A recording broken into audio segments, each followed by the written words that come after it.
তসলিমা নাসরিনের প্রেতাত্মারাই আজকে আবার নতুন করে সংঘবদ্ধ হচ্ছে এবং তারা এই ধৃষ্টতা দেখানোর সাহস পাচ্ছে রাজপথে দাঁড়িয়ে বলার। 90% মুসলমানের দেশে ধর্মীয় অনুভূতিতে আঘাত দেওয়ার অপরাধে এদেরকে গ্রেপ্তার করে উপযুক্ত শাস্তি দানের জন্য আমি সরকারের কাছে উদাত্ত আহ্বান জানাচ্ছি।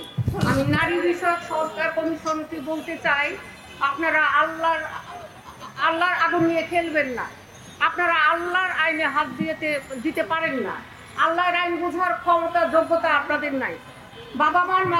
বাবা মায়ের সম্পত্তিতে পুত্র কন্যার অংশ কম বেশিকে পুরুষের বৈষম্য বোঝায় না। এটা শুধুমাত্র ভাই বোনের ক্ষেত্রে।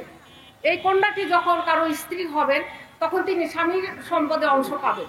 এই কন্যাটি আবার যখন মা হবেন তখন তিনি ছেলেমেয়ের সম্পত্তিতে অংশ পাবেন।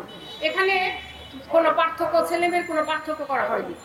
ইসলামে মেয়েদের সম্পদ অর্জনের পূর্ণ স্বাধীনতা দিয়েছে, কিন্তু অর্থনৈতিক দায়িত্ব পালনের কোনো বাধ্যবাধকতা তাদের নেই।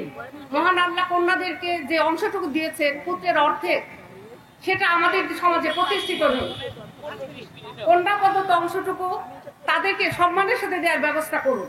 ঘরে ঘরে নিয়ে খবর নিয়ে দেখুন কয়টা মেয়ে তার ন্যায্য অধিকারটুকু পেয়েছে। আর আপনাদের স্লোগান শরীর যার সিদ্ধান্ত তার। এই স্লোগানটি যারা দেয় তারা সকল যুগের সকল ধর্মের স্বীকৃত বিবাহ প্রথাকে ধ্বংস করে দিতে চায়। পিতৃ পরিচয়হীন অবৈধ সন্তানের জন্ম দিয়ে একটা পশু সমাজ গঠন করতে চায়। কোনো সভ্য সমাজের মানুষ এটা মেনে নিতে পারে না। তসলিমা নাসরিন তার জরায়ু স্বাধীনতা চেয়েছিল এবং দেশ ছাড়তে বাধ্য হয়েছিল। সেই তসলিমা নাসরিনের প্রেতাত্মারাই আজকে আবার নতুন করে সংঘবদ্ধ হচ্ছে এবং তারা এই ধৃষ্টতা দেখানোর সাহস পাচ্ছে রাজপথে দাঁড়িয়ে বলার। 90% মুসলমানের দেশে ধর্মীয় অনুভূতিতে আঘাত দেওয়ার অপরাধে এদেরকে গ্রেপ্তার করে উপযুক্ত শাস্তি দানের জন্য আমি সরকারের কাছে উদাত্ত আহ্বান জানাচ্ছি। ধন্যবাদ সবাই।